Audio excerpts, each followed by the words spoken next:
Hello everyone. I've decided today to talk about a topic in which I'm pretty passionate about, which has been prompted by a lot of misconceptions I've seen about something we all should be really excited about. Over the past few months, I've had several debates with people regarding the canonicity and validity of supernatural encounters to the Star Wars expanded universe. Does it fit? Is it official? Is it canon to the EU? And so on are many of the questions and concerns that I have seen raised and ended up debating against. Many people have what I believe to be the false impression that it is not EU canon, and even some of the people who accept that it is EU canon have decided that it is not their definition of EU headcanon based on the fact that there will be some references or elements of Disney canon referenced in this work. I decided that supernatural encounters desperately needed a definitive defense for it. So that is my goal, to find exactly why supernatural encounters is completely and undeniably 100% official canon to the EU. I'm not going to name names as that is not what I'm about doing, but there was a recent debate that went on for like an hour over the canonicity of supernatural encounters to the EU that I and several others were involved in. And I didn't want any of these folks who I love very dearly, if they're watching, to feel offended that I'm making this video. I'm not just making this video to target you or diss you or anything like that in response to that debate, or anything remotely similar or close to that. I've thought of making this video for a while, after months of seeing people say supernatural encounters is fan fiction and stuff like that. At most, the civil debate I'm referring to was but a catalyst that convinced me it was time to initiate production on this video I've considered making for a while. So I'm glad that debate happened. It's prompted me to make this defense. I'm making this to be an informative video for everyone to be able to look at and see some clear points that support why I believe supernatural encounters is a part of the EU. And if your opinion against supernatural encounters does not change, that's completely fine. It's your own opinion, and your own opinion obviously can be whatever you want it to be, which is as it should be. I have 6 main talking points to discuss that prove supernatural encounters is 100% canon to the EU. Firstly, I suppose it would make sense to briefly look at what supernatural encounters was before we talk about what it is today. The idea was essentially to publish 2 short stories in the Star Wars Gamer magazine, in the style of the published short story, The University of Sanbra Guide to Intelligent Life, which was an in-universe sourcebook short story on species from the Marvel Comics. This was written by both Joe Bongiorno and Richard Handley, and so they next began work on more in-universe articles for Star Wars Gamer, which were supernatural encounters and cult encounters. So basically, they were approved and commissioned short stories by Lucasfilm for publication in the Star Wars Gamer magazine. However, if you are an EU fan, you will know that the magazine was extremely short-lived and was canceled before the articles could be published. So Joe reached out to Lucasfilm and once more got a second green light on the projects to publish these works on Hyperspace, a 100% official Star Wars website where exclusive and official canon Star Wars fiction was published for members. For some reason, some people don't believe EU elements on Hyperspace articles are canon to the EU, which is just plain wrong. Lucasfilm approved the articles by fans that went up for being part of the EU canon when they posted them. And articles such as The Despotica were commissioned by Lucasfilm for the site. It was a 100% canon official site for information to the EU. The idea that Hyperspace was non-canon fan fiction is an idea that is without logic.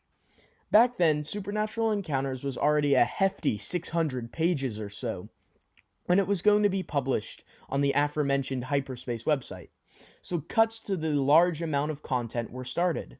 However, in 2010, Hyperspace was announced to be closing, stranding 3 approved official novellas, Cult Encounters, Supernatural Encounters, and Abel G. Pena's Skywalkers, and the editing process without a home for publication. Some published EU works even reference elements of the lore of Supernatural Encounters' first draft, before it was even published, which shows how it was completely approved. References in official EU material include the amazing sourcebook, Book of Sith, and a commissioned, approved, and therefore EU canon online hyperspace Star Wars story article. These two pieces of EU media reference supernatural encounters before it was even out. This shows how official it was. However, all hope seemed lost for online publication with Hyperspace's close. But then Lucasfilm reinitiated contact with Joe and Abel about still getting these commissioned works officially published for fans to enjoy, as they had interest in publishing it via the Star Wars blog site as official canon EU in 2015. Post-decanonization, Lucasfilm was still interested in getting these works published for the EU. Matt Martin from Lucasfilm's Story Group and Dan Brooks, who worked on the blog site, approved for Supernatural Encounters' official release on the blog. But due to its already long nature at hundreds of pages, we're going to publish it in parts. So Joe had a better idea for publication.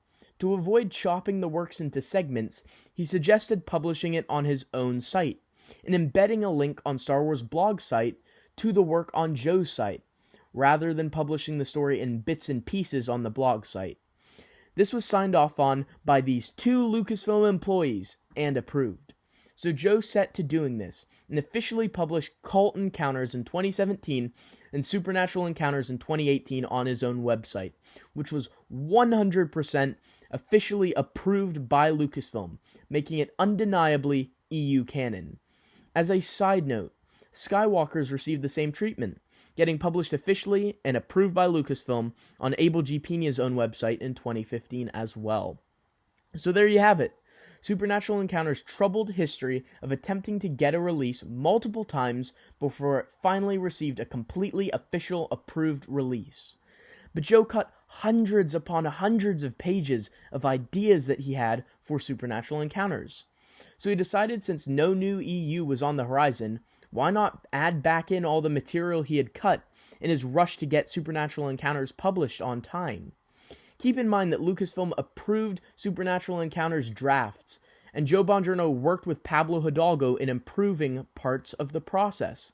So all the material he cut was approved material. So due to lack of new EU, why not add all that back in and create the ultimate, most complete version of the work?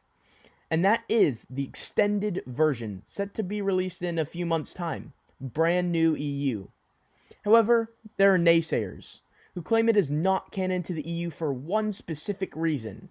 It will reference the new canon. Now, before we continue the video, I want to pause and clarify a few things. I'll be advocating for Supernatural Encounters canonicity even with these Disney canon references. Some people may claim I am a Disney fan or something, and I'm not a true EU fan for having this standpoint. So I just thought I would take a minute and clarify that I am literally the farthest person in existence from a Disney canon fan. I have a strong distaste for what it has stood for in canceling the timeline I love, and I've refused to watch any of the shows and waste my time on what I have repeatedly referred to as a timeline that is subpar mediocrity. This is just my opinion. Look, if you like the new canon, good for you. I'm genuinely glad you can find happiness in that material. I'm glad that there are fans who are fulfilled by the content that it contains. But as for me, the content I love that brings me enjoyment and fulfillment is exclusively the EU timeline. Just because I continue to believe that Supernatural Encounters is canon to the EU in spite of its canon references, that does not by any means, in any way, mean I support Disney canon. Quite the contrary. I've chosen to not support it at all by not consuming Disney canon in any way. I have never watched any of the praised new Disney canon Disney Plus shows. I stopped watching the Disney canon films, stopped reading the Disney canon comics and Disney canon books over 4 years ago in 2019, when I briefly tried to get into canon for some reason and wasted lots of my time and money. And I have never regretted this decision of halting consuming that media and vowing to never consume any more. I won't be looking back when I have the EU to enjoy. With that little rant to protect my honor as a purist EU fan out of the way, let me explain my defense for a piece of EU canon, Supernatural Encounters. we've now reached what I think of as the core part of this video, where I outline my main points on why referencing Disney canon does not make Supernatural Encounters non-canon to the EU. I've already now outlined that Lucasfilm considered Supernatural Encounters canon throughout its long production, through to its initial incomplete publication on Joe's website, in its original form. So these doubts should be squared away. Some people have issues with when adding back in all the cut material, Joe put in references to Disney canon info and added it into Supernatural Encounters supposedly. And therefore, these people who doubt Joe because of these connections claim this full, complete version of Supernatural Encounters as non-canon. But let me outline some points on why this is not the case, and why Supernatural Encounters can be fully and 100% canon to the EU, despite having references to new Disney canon. Point 1. As of this video, Supernatural Encounters has not come out yet. All we have is scraps of quotes from Joe Bongiorno, the author, and a few of the editors involved suggesting references to elements of Disney Star Wars new canon, such as the show Rebels, confirmed via the website StarWarsTimeline.net, and Andor, as per a quote from Joe Bongiorno, as being in Supernatural Encounters. However, we know as of now nothing more than this, and people have already made their minds up without even giving the work a chance. Just at the thought of this, many fans have deemed Supernatural Encounters non-canon fan fiction when we have no idea if there truly are elements of canon in the finished work, how extensive they are, how important they are narratively, or how vague they are in the story. So point 1 is the most important point. Let's just wait and get a chance to read the book. And I get this isn't a conventional point. So before you click away, let's move into some more direct evidence in this video on Supernatural Encounters apologetics. Yes, I know we still don't know what canon content, if any, is in Supernatural Encounters. However, the following are almost like putting a band-aid on before getting a cut. A preventative measure that even before the book comes out can without a shadow of a doubt prove Supernatural Encounters' status as EU canon. Point 2. Other 100% canon to the EU material contain references to Disney's new canon. So therefore, if you truly consider any reference to canon material proof that a piece of media is non-canon to the EU, then you will have to not only remove Supernatural Encounters, but also an EU sourcebook, the Imperial Handbook, certain fantasy flight game EU source material, and the multimedia project, The Old Republic, as well. I'm sure you have a lot of questions, particularly with the last one, so let's dive into this and take a look at how Disney canon has crept into the EU in several places. Firstly, we will discuss the Imperial Handbook, a commander's guide, which is a 100% EU-only sourcebook published in October of 2014. It was published by Becker and Meyer in hardcover and clocks in at 160 pages. Reference inside of this 100% EU canon sourcebook, which was confirmed by the publishers themselves via their Facebook to be, quote, set in legends, are references to Rebels, just like Supernatural Encounters. The past event, the Lasan Suppression, which was first mentioned in Episode 3 of Star Wars Rebels, is referenced and expanded on in detail in this book. The Imperial Vehicle, called the ATDP, also known as the All-Terrain Defense Pod, first appeared in the Rebels show and Rebels mobile games, and was referenced in this guidebook as well, complete with an illustration. The Imperial Vehicle, the TIE Advanced Prototype from Rebels, is also referenced here, as well as several Imperial propaganda posters from Rebels are in this sourcebook. You could try to argue, I suppose, that these canon references make the sourcebook Disney canon and not part of the EU, but, well, you'd be wrong.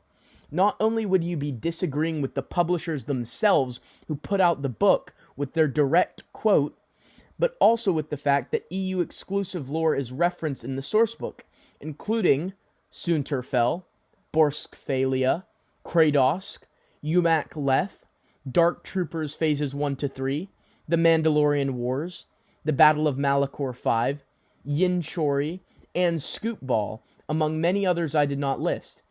These are deep-cut EU lore references. This is clearly an EU sourcebook. So much of this is the incredible EU author Daniel Wallace making beautiful EU connections in this sourcebook. And no, one can't pick and choose with this. It's either all EU or all Disney canon. And since one probably can't make a case against the publishers themselves of the book itself, specifically clarifying which of the two continuities it is, I would suggest not making the case that this book is Disney canon, as it would also be contradictory to the publishers of the book and have no basis for being true. Also, it would mean that Disney canon introduced so many major parts of the EU to Disney canon, several pieces of important lore and characters, that would actually contradict Disney's canon. How do you shove Borsk Phalia and Sunter Fell in there? So clearly it doesn't fit in Disney canon.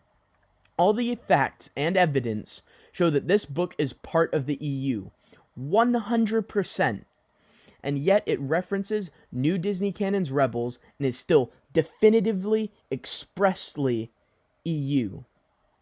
Secondly, I am going to touch briefly on Fantasy Flight Games, a publisher that creates RPG material for both the EU and canon. The company began their EU source material shortly before the Disney buyout and cancellation of the EU. But even after this, they continued making a few 100% EU canon sourcebooks that completed the storylines begun prior to the buyout. Now, sadly, they are completely focused on Disney canon RPG material and sourcebooks, but it's great that we got some of the last entries into the EU from this amazing company.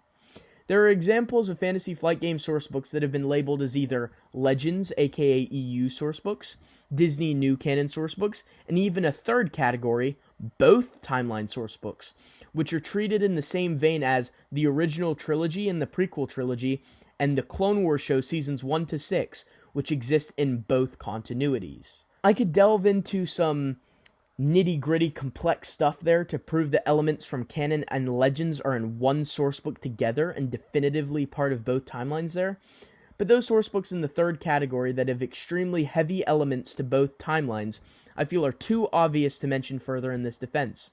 Instead, I want to look specifically at Keeping the Peace, a sourcebook that is part of the Force and Destiny line of Expanded Universe Fantasy Flight Games sourcebooks. Keeping the Peace is definitively and exclusively Legends. It was not labeled in the third category of sort of dual canon sourcebooks, but instead labeled exclusively as part of the EU continuity. Yet this 100% EU continuity sourcebook includes one brief mention of the VCX-100 Light Freighter, which is a ship design that first appeared in Rebels, as it is a model for the ship The Ghost, which is the ship that the main characters use in the show. So yet again, another example of material that was published and confirmed to be Star Wars EU, contains references to new canon and Rebels. And this stuff can't just be dismissed or swept under a rug. This stuff is still available in print today, is part of the EU, and contains references to canon in the book itself. The third example I selected is the Old Republic, also called SWOTOR, which is an MMO game originally released in 2011. SWOTOR is a huge multimedia project, consisting of the original game, 4 tie-in novels to the game, a comic series with tie-ins to the game, several insider short stories and online short stories that also tie into the game, cinematic trailers, and many expansion packs. Like most MMO games, SWOTOR received many expansions of the original game, each adding brand new levels or features that further and advance the stories from the original game. SWOTOR has been one of the few bright spots for EU fans post-2014, as in a world with almost no new EU content, the SWOTOR game's expansions update with new levels with EU story content, bringing with them brand new tie-in short stories too. This is one of the few remaining new EU properties we get to look forward to, in the form of these SWOTOR expansions. I don't think it has ever been questioned that SWOTOR is 100% canon to the EU. This encompasses its expansions, its tie-in media, all of it. It's expressly and obviously part of the EU and would in no way fit into the Disney canon. The 2016 expansion of the original game, titled Knights of the Eternal Throne, references the Esperion species. What is strange about this, however, is that the Esperion, like I talked about in more detail in a past video, are originally from the new Disney canon comic series Princess Leia. The Esperion in the game are integral to the side mission, Guardian of Esperion. Something I did not know about at the time of my original video discussing these species in the SWTOR games is that another species in Knights of the Eternal Throne is from the new Disney canon.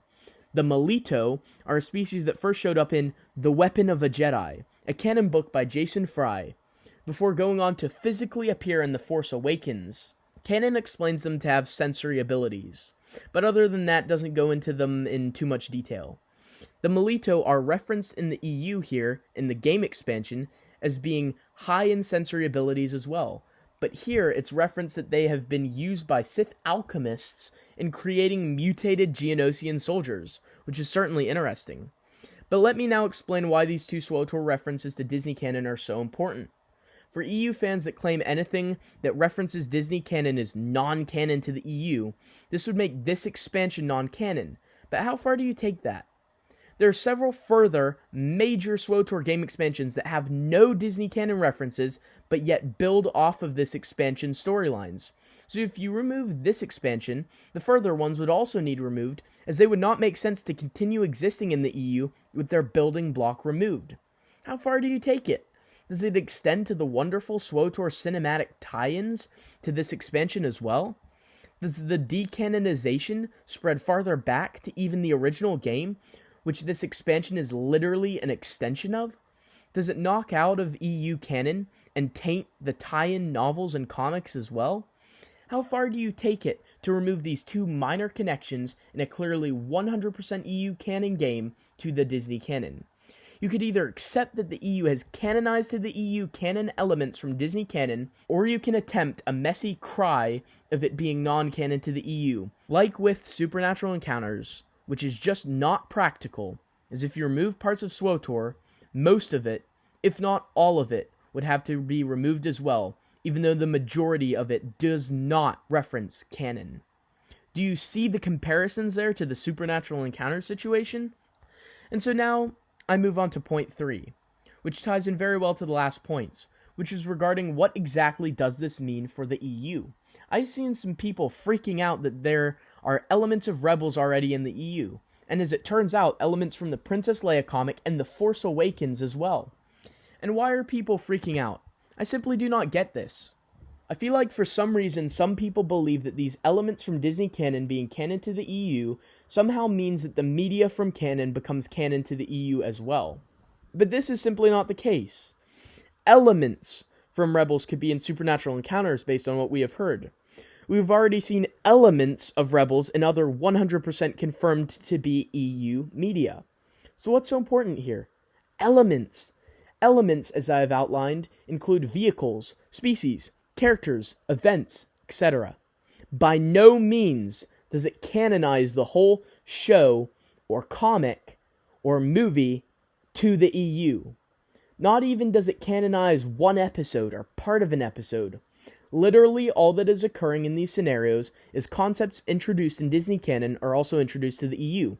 But it doesn't mean it is the same concept either.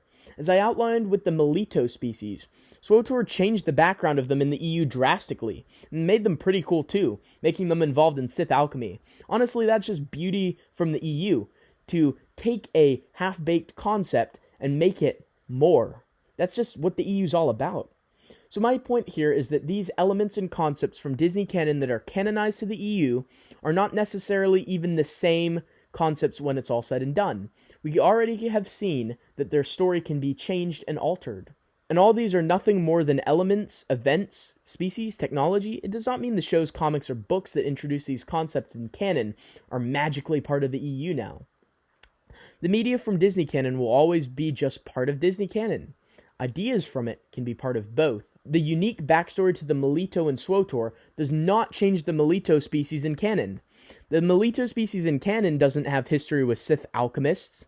And if you think about the reverse of this, you see how very true this is. Something I despise is when EU canon characters I love are dropped in the Disney canon and re-canonized, so to speak. But when characters such as Thrawn appear in Rebels, or Corran Horn appears in Kenobi, this does not also re-canonize Heir to the Empire or the X-Wing novels where these characters originate from the EU canon to existing in the Disney canon. No! Just the characters and elements from these EU canon works end up crossing the barrier into Disney canon. The media the elements are found in are not also recanonized alongside the characters. Likewise, the same is true of Disney canon elements being canonized to the EU. Like I said already, elements crossover, the media the elements are found in do not. And there is further proof that, you can change the concepts that were from one timeline to the next timeline. Thrawn, for example, is biologically different in his appearance in the Rebels show. This does not change anything about the EU. It doesn't mean that Thrawn suddenly has pupils in the EU, or that works including Thrawn are now canon to Disney canon. There's no crossover. The ideas can cross over, but the media itself does not. So I've outlined now that Supernatural Encounters was approved for publication multiple times by Lucasfilm, including its most recent publication in 2018, the fact that elements from Disney canon do already exist in the EU in multiple pieces of undeniably 100% EU media, and that the media from Disney canon, where these concepts are taken from, are not in any way then suddenly canon to the EU with these references. For point 4, let's go back to the writing of the book and Lucasfilm's approval to make sure that what is in the book now was as intended with its approval. We know that in 2008, Pablo Hidalgo was involved in the book and approved it for Lucasfilm.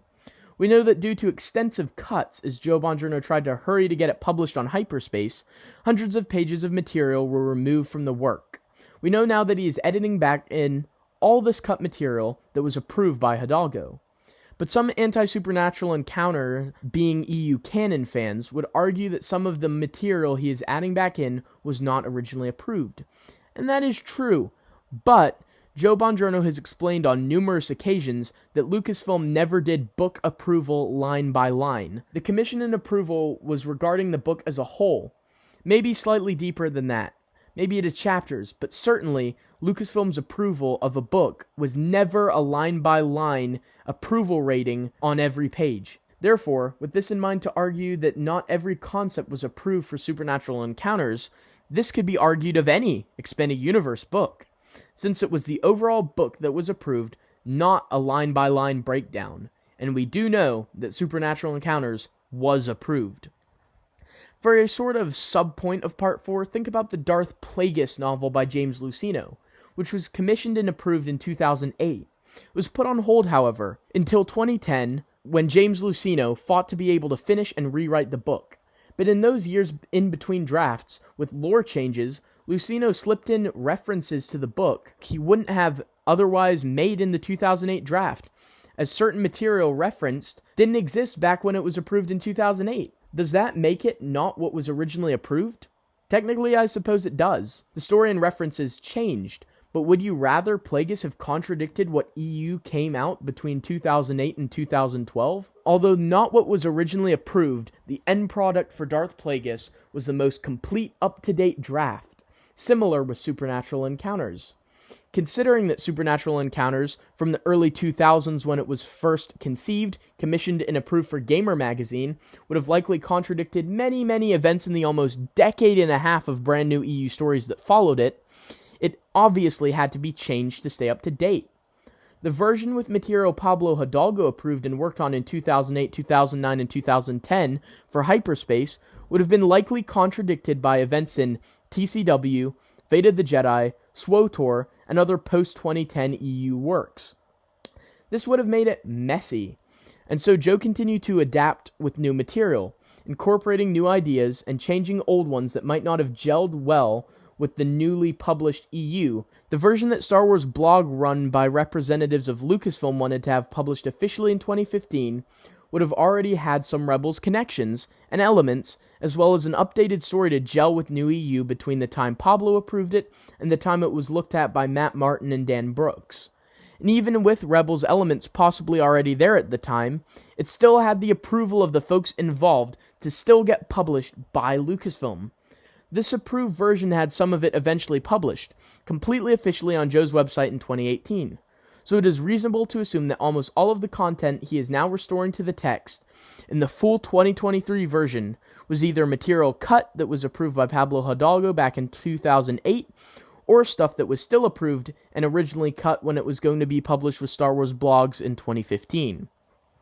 Another subpoint to point 4 that should be defended includes an argument I have heard made against supernatural encounters.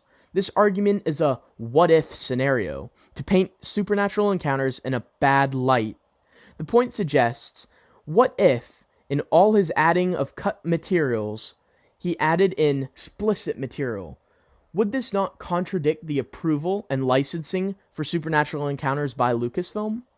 Well, first of all, this is a what-if scenario, and knowing Joe Bongiorno quite well, via many emails and texts, I know him to be an extremely high-caliber individual. It would be extremely uncharacteristic of him to purposely include any graphic add-ins that would contradict the wishes of Lucasfilm. However, I get that the point sort of still stands. What if, in his add-ins, he added in content that was explicitly at odds or contradictory with Lucasfilm's hopes and approval for any Star Wars project? I guess an example of this could be if theoretically Supernatural Encounters explored Yoda's origin and backstory, which was specifically an off-limits and forbidden concept to explore at Lucasfilm. This would be hard to defend, I suppose, but if all Supernatural Encounters did was have vague references to Yoda's backstory, we already have content in the EU that does this. In the Galaxy magazine, there are details regarding Yoda's master, and a tiny bit of backstory for him as well. Would it be hard to defend this decision if this sort of material is in Supernatural Encounters? Sure, that would be a little hard to defend if that's what we discover when it comes out. But it wouldn't be impossible to defend this if the connections are vague, like in the Galaxy magazine article I already mentioned. Overall, though, you can be rest assured that Joe Bongiorno's added-in material is to the best of his ability not at odds with what Lucasfilm would have wanted. Joe wouldn't want to contradict the approval he has already received, and I'm sure he has treaded carefully to make sure of that. It is highly unlikely that there will be anything graphic in Supernatural Encounters. And keep in mind, Joe's a huge Expanded Universe fan. I doubt very much any added-in material by him would intentionally be destructive to a property he cares for as much as we do. Point 5 is a sort of theoretical defense for now. A what if this is in Supernatural Encounters defense. That will not be confirmed to be true or not true until the actual book comes out. If this specific element turns out to be included in Supernatural Encounters, this point will still be valid. Very valid. But as for now, without knowing if that Disney canon element is in Supernatural Encounters, it remains a speculative defense.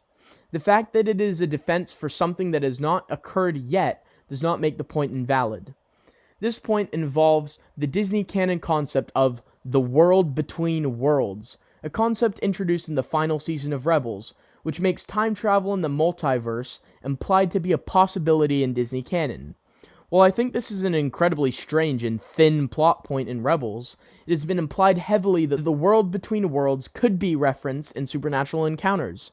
Many people have pointed at this as EU world-breaking, the idea of a multiverse existing in the EU. But I want to remind other EU fans that quite the contrary. The EU was canonically a multiverse before it was cool, as completely separate universes were already known to exist in the expanded universe. West End Games introduced the Other Space Universe, a universe outside of the EU. And Cody's Sunchild from the original Marvel comics came to the Star Wars EU universe via a different universe. Multiple universes' existence is already well established in the EU's canon.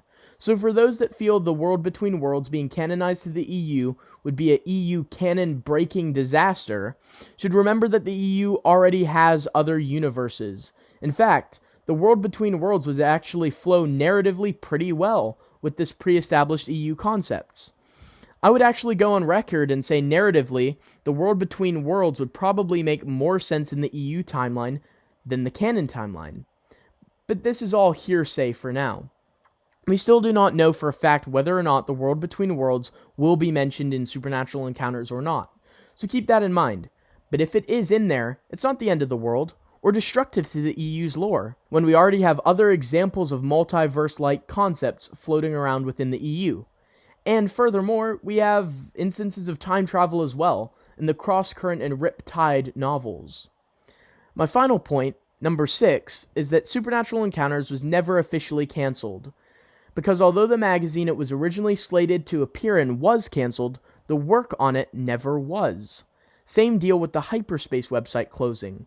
Even beyond the closing of the website and the cancellation of the magazine, it was never canceled as a project. It was still officially approved by Lucasfilm. There was never an official cancellation of this approved work. Unlike, however, Heart of the Jedi, Lightsider, short stories from Adventure Journals numbers 16 to 18, Adventures in Hyperspace, The Big Switch, and others which are all approved and commissioned EU canon works which were cancelled. While in my opinion the cancelled EU works that we have since gotten to read are EU canon, it can be extremely strongly argued that Supernatural Encounters holds a higher status of canonicity to the EU canon than works that were cancelled. Because as I already mentioned, unlike Heart of the Jedi and Lightsider, Supernatural Encounters was an approved but never cancelled project. So that wraps up my main points on why Supernatural Encounters, even with Disney canon references, is 100% no doubt EU canon. There's already precedence for Disney canon in 100% approved EU sources. There's proof Supernatural Encounters was approved by Lucasfilm multiple times for publication.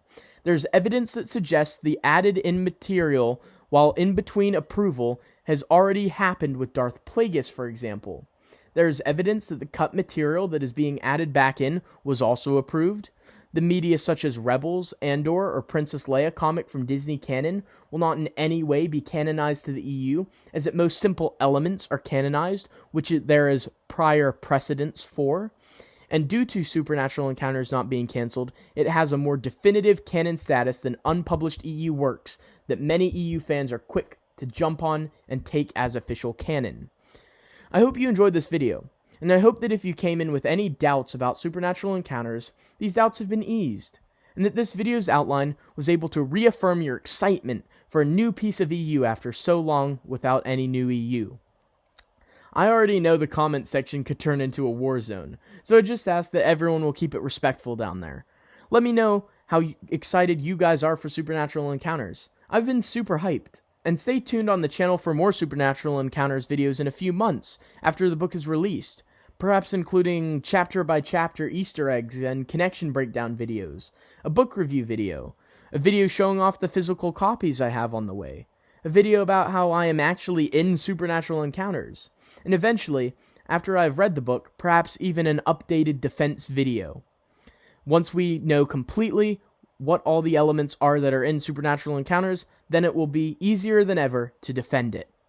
Thanks to everyone who stuck around until the end, and may the Force be with you, and I hope you all are highly anticipating Supernatural Encounters as much as I am. Special thanks to Marcel Ryan the Revanchist, Random Anonymous Guy aka Greyholm Winterblade, and Magneto Alex for help on overseeing this project. They were all very instrumental and important in looking over my notes and my points, and were helpful in making extra points and rebuttals and kind of guiding the project. So special thanks to all of them for looking it over, for giving me good advice on how to direct the video, and for giving me awesome talking points and information that was invaluable to the making of this video. So thanks to all of them. I really appreciate all of the amazing feedback and help with the work put into this video.